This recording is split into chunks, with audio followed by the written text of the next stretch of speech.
Les soins palliatifs, ce sont des soins donnés à des gens comme moi qui souffrent d'une maladie incurable. On ne peut pas les guérir. J'ai entendu une jeune médecin qui ne travaille plus ici parce que c'était une stagiaire, qui disait que la différence entre la médecine classique et la médecine palliative consiste à dire que la médecine classique s'efforce à guérir. Et au contraire, la médecine palliative ne peut pas guérir.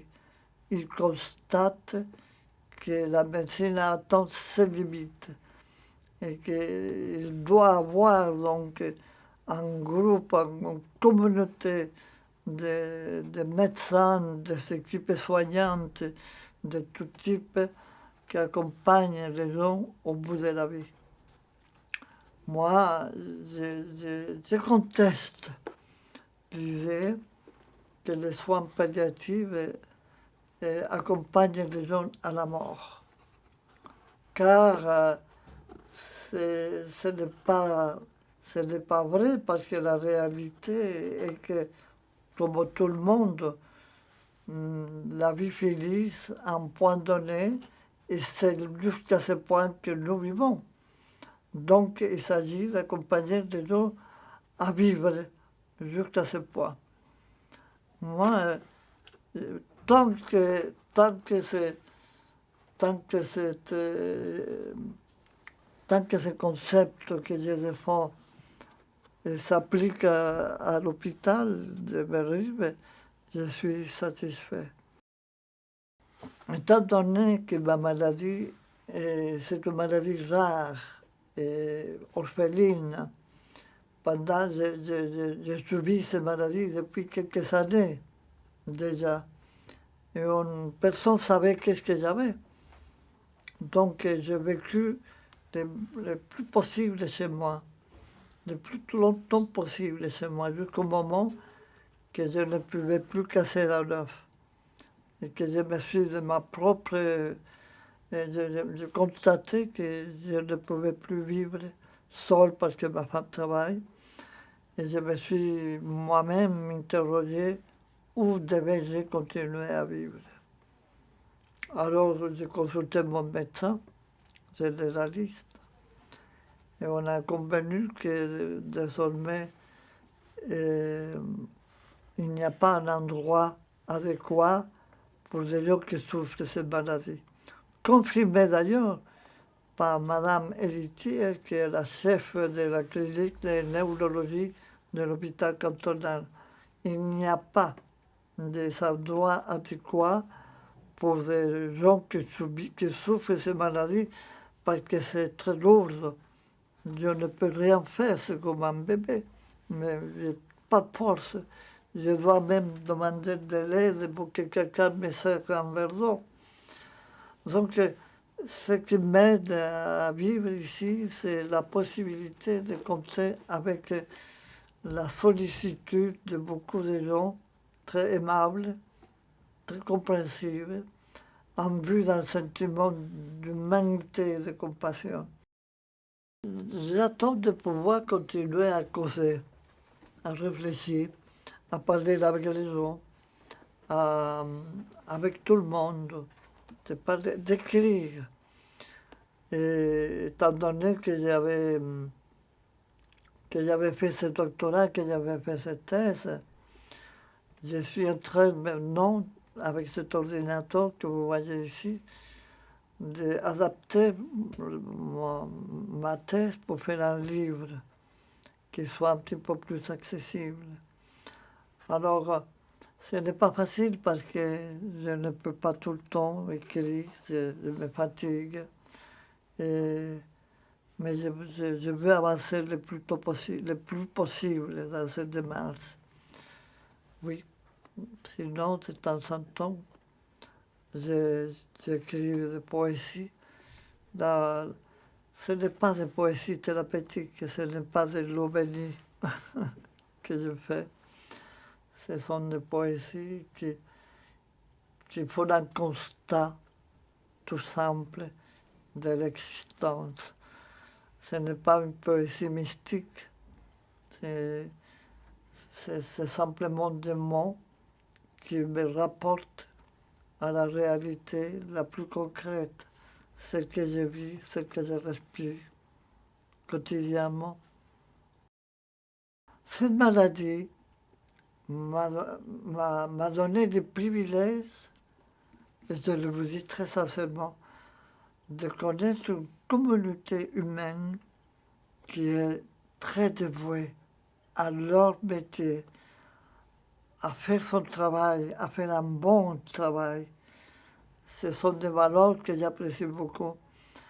Ce sont que soit l'équipe soignante, que soit même les personnes qui font le ménage, et ce sont des gens qui travaillent, qui s'occupent de nous avec un bonheur qui me frappe tous les jours.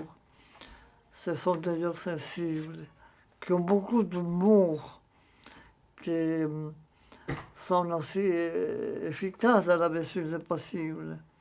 Comme toute communauté, il y a aussi des gens qui viennent et qui font son travail comme un petit peu de façon plus ou moins minimale.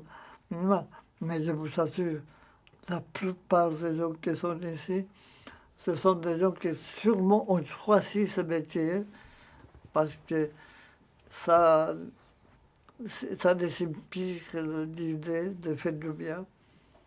Je suis profondément admirative tous les jours des personnes qui travaillent ici. Je n'avais jamais trouvé je ne connaissais pas ce monde. Et je suis toujours frappé. C'est vrai que ça peut faire peur. J'avais peur moi-même. Quand je suis arrivé ici, je pouvais imaginer de pouvoir croiser des gens guéris, des gens de mauvaise volonté, de l'esprit sadique, par exemple, car les textes qui parlent des soignants, des médecins, des sauveurs, en parlent. Mais ça n'a pas été mon cas encore de croiser ce type de gens. Voilà. Je vous ai déjà dit que le concept que je défends personnellement, d'accompagner des gens jusqu'au bout de la vie, me semble que c'est un concept qui n'est pas simple. Que si on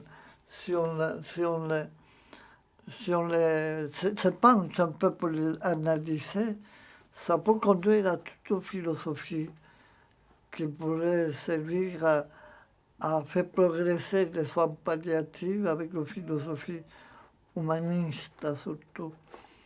Et dans cette idée, les technologies, tout ce qui accompagne la médecine classique passe à côté. C'est vraiment quelque chose qui nécessite un esprit humain, une transformation de l'esprit humain est nécessaire pour s'occuper des gens qui sont fragiles. Encore une fois, je ne me comprenais pas mal. J'aime beaucoup ma femme. Et j'attends que ce temps que je passe ici puisse lui permettre à elle de s'habituer à faire le deuil, à vivre de façon autonome, de façon indépendante. J'espère que je pourrai finir de la manière la plus douce possible pour eux, en sachant que c'était difficile pour moi. J'espère qu'ils finissent, à mesure que le temps passe, d'accepter lentement que la vie finit pour moi et que c'est tout à fait naturel, que je n'aurai pas besoin de les rassurer. Parce que c'est ça qui soit souvent, hein, on est plus, on est toujours dans le rôle de rassurer l'autre. Voilà. Donc j'attends, j'espère de- que, que tout se passe de la manière la plus simple possible. Oui, ça me plaît l'idée. Ça me plaît la métaphore d'être dans un bateau dans lequel je regarde les vagues passer tranquillement. Oui, c'est ça, c'est le discours que je fais, tout en sachant que ce discours peut changer. La réalité, la vérité, c'est contradictoire. Il se pourrait que quelques jours après, quelques jours plus tard, je puisse dire le contraire à cause de mes souffrances. Mais j'espère tenir ferme. Je considère que vous avez raison à dire que la vie finit au bout. Et que vous vous occupez des patients qui vont au bout de la vie. Et c'est ça qui est important. C'est ça qui me convient à moi en particulier. C'est ça qui me rassure, qui rassure mes enfants de venir me voir, de voir que je continue à avoir un lieu de vie ici, avec toutes les limites que comporte l'humanité.